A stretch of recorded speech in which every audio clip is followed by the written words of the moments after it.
বেলা এখন 11টা বাজে। দেখো আকাশটা, আকাশটা নীল নীল নেই, কিন্তু মেঘ আজকে অতটাও নেই। একটু একটু রোদ আছে, আবার মেঘও আছে। রোদ মেঘ দুটো মিলিয়েই আছে আজকে। ওই দূরে ওদিকটাতে রোদ আছে আর এদিকটাতে মেঘলা আছে।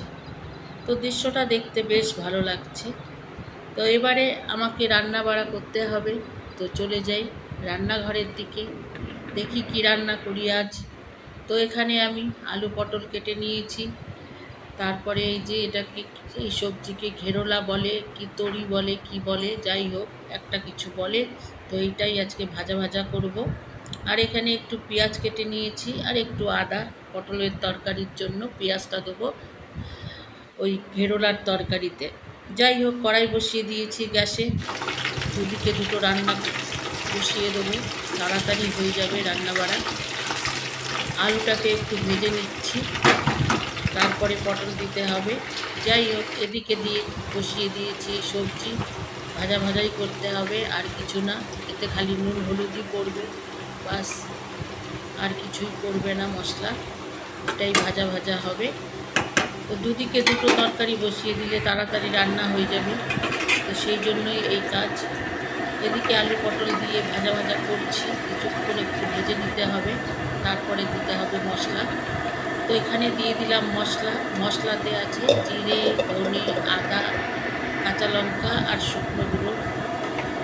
শুকনো লঙ্কার গুঁড়ো, এই সমস্ত দিয়ে মিক্সিতে পিষে নিয়েছি, দিয়ে দিয়েছি। এদিককার সবজিটা একটু নাড়িয়ে চাড়িয়ে নিচ্ছি, আর জল গরম দিয়ে দিয়েছি, জল গরম তরকারিতে দেওয়ার জন্য। নুন দিয়ে দিলাম তরকারিতে, তারপরে দিতে হবে হলুদ। তো যাই হোক, নুন দিয়ে হলুদ দিয়ে আবার তরকারি নাড়াচাড়া করতে হবে। তরকারির আর কিছুই নেই, খালি নাড়াচাড়া করো নাড়াচাড়া করো, আর যা মশলা আছে সেটা দিতে থাকো।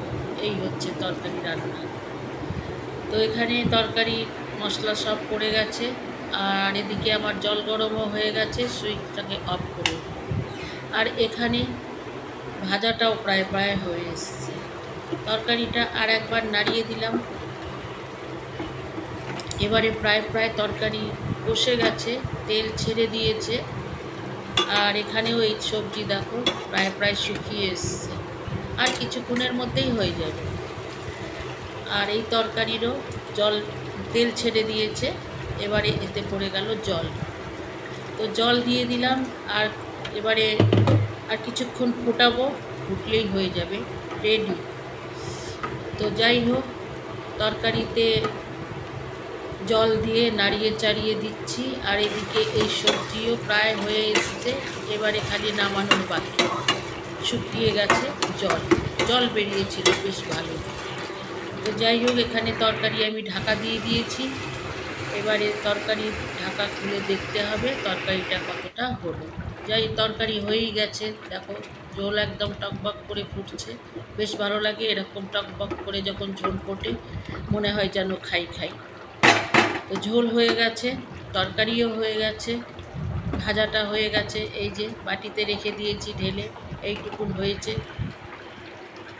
আর এদিকে আলু পটলের তরকারিও রেডি। এইবার দেখো বাইরের দৃশ্যটা। 11টার দিকে কেমন ছিল আকাশটা, আর এখন কেমন হয়েছে, পুরো মেঘে ছেয়ে গেছে। তো বৃষ্টিটা বেশ ভালোই পড়বে মনে হচ্ছে। আর এই দুপুরবেলাতে যখন বৃষ্টি পড়ে তখন খুবই ভালো লাগে, কারণ দুপুরের কাজ যখন সব শেষ হয়ে যায়, খাওয়া দাওয়া হয়ে যায়, তখন ওই ঠান্ডা ঠান্ডা ওয়েদারটা দারুণ মজা লাগে। তখন একটুখানি রেস্ট করতে যা মজা লাগে, খুবই ভালো লাগে।